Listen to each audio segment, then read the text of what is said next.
In Tirukural, there is one whole chapter, 10 verses on medicine. But this one I will tell you about food.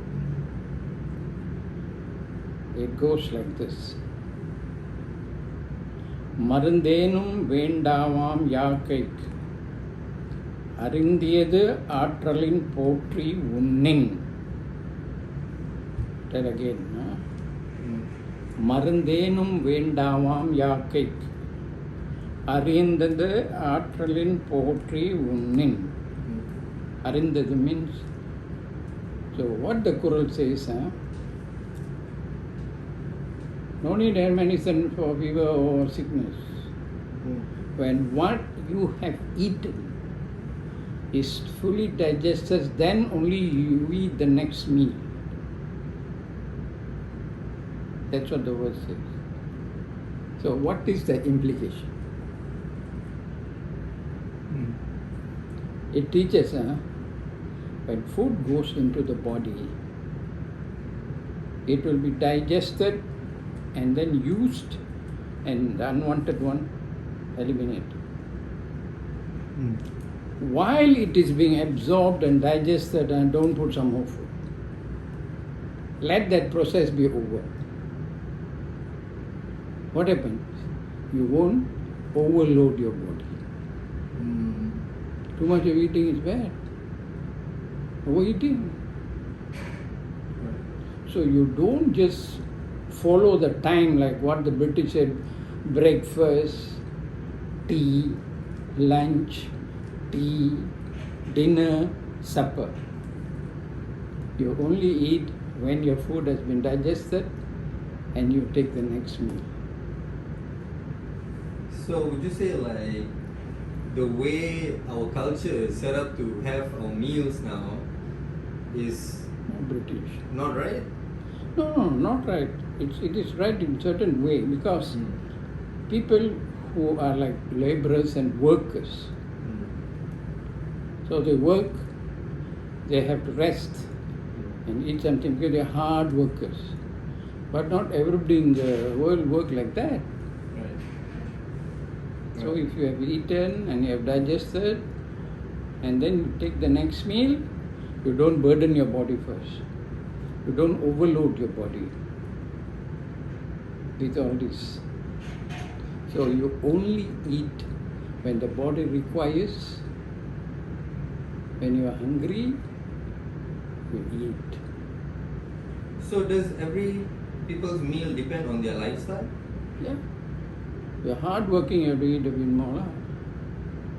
But you're sitting in the office and how much you have to eat so much. So according to how the body burns and uses your food, high activity person, the food is used faster. So you can take more. Low activity will take long time. And low activity is one who will end up with more diseases. Oh. Because you overload the system. Right. So food has to be seen from many angles. Your lifestyle, the type of food you eat, the type of activity you are in, physical activity you are in, much rest you're taking, all this you take and eat the big kurang just enough. Right. So what about diet? Diet, like what you're eating. What do you say to like people who adapt like the vegan lifestyle or the vegetarian lifestyle or the pescatarian lifestyle, and what about all this stuff? You can talk about any type of food. Vegetarian food, non-vegetarian food, mixed food, whatever. But the crucial matter, the crux of the matter is that what all the body requires must be in that food. Be it vegetarian, be it non-vegetarian, or others. So if you adapt a vegetarian lifestyle and you eat vegetarian food, can that actually give you the amount of nutrition you need? You have to find out because If you just take vegetarian and all that, and you don't have vitamins, iron, this and all that, From meat and stuff. yeah, it is not. Can you substitute that?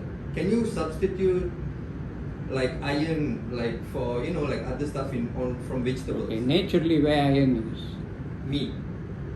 Meat, blood, milk. milk. Iron is in milk. Oh, okay. I didn't know that. Actually, iron is blood, like is only in animals, not in plants. B12, not in plant, only in milk. So And B12 is the one which is good for blood. okay, but like you said, if my lifestyle doesn't require me to have iron, does that make sense? No, the body Body is requires. a full spectrum. Yeah. Oh. Of course, it circulates, but you need something there. So that is why, like Indian vegetarians, they take milk. Hmm.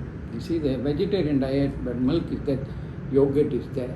So can you completely say that if you are a vegetarian, you are not putting in Enough of that. enough nutrients that your body needs? Especially B12. B12. Okay. Unless you're a vegetarian that drinks milk. Oh.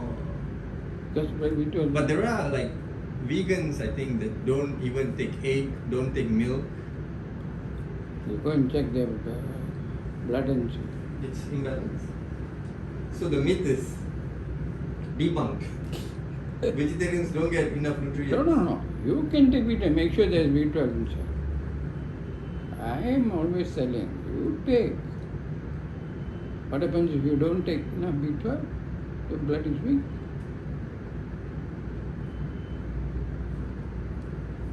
Mm.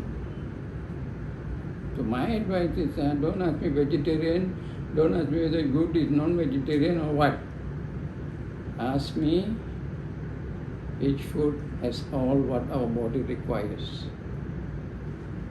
What do you say about the people who say like you cannot? I mean, it's like, to me, like people who say like I become a vegetarian because I don't want to kill animals. It doesn't make sense to me because plants are also living things. Yeah, I told you last time.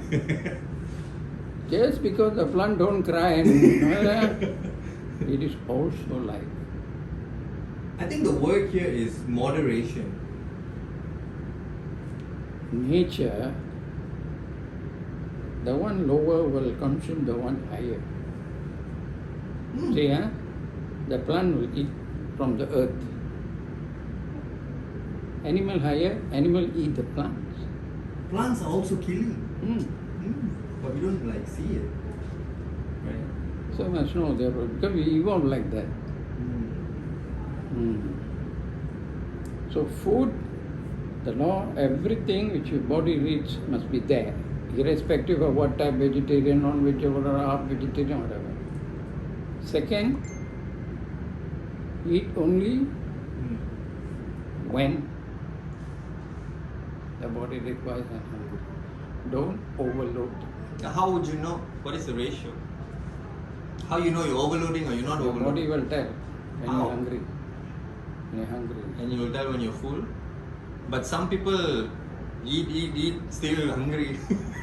High That metabolism. one or actually, eat and hungry, you got sort of acquired that bad habit. See, when you eat according to time, when the time comes, your body will say eat. Right. Body is conditioned like that. But you have to overcome that.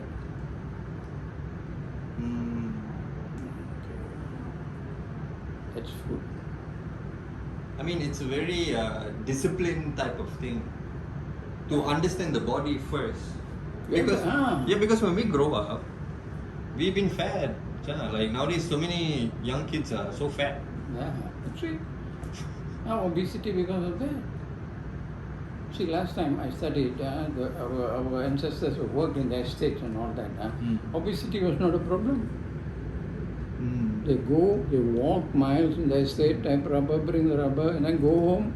They have to cook, they have to pound the rice, they have to grind the chili, they have to wash the clothes. All physical. Just to eat. You can eat more. But now we are. Now they go to the shop. No, they go and stay in a housing estate. All the work is done by machines. Right. No exercise. Last time, as I told, even in my talk, the kitchen in the Indians was like a gym. They have to pound, they have to grind, they have to. The Indian kitchen is a gym. So what you have to do, the moment all this is going, you have to adjust your food. You have to reduce the carbohydrate especially. And then when you reduce your carbohydrate, you can control your weight and you can delay diabetes. Diabetes will come many people, but not very early. It shouldn't come early. Like when you're a Late is teen or okay. something. Right. This is what I'm trying to say. That's why the work that time was itself exercise. But we today, we just grab food, Raja. We go to a shop, order food. That's why we don't make our own food. You can go to shop and order food, you eat what, but make sure you don't overeat. Always keep in your mind, I order, but don't overeat. But it's very Don't hard. become a glutton. I mean, like dying for food, enjoying food without control. That is unhealthy lifestyle. You have acquired a very bad, not a good healthy habit. So what is a balanced meal throughout the day? What is it? Do you need to have a breakfast and then a lunch and then I tell you what, you can have like that, breakfast, lunch, tea. How much matters? It is not what, it is how much. So would you say if I'm like at a particular day I'm doing labor work and then I have more You can eat more. Because labor, you require energy. Energy, you require carbohydrate. Right. And protein for muscles. So it varies all the time. Walking is nothing. Walking is normal. But people who really do hard work, laborers and all that, they carry weight and all that, you have to give them more food and all that. So it is activity dependent, it's age dependent, it's lifestyle dependent.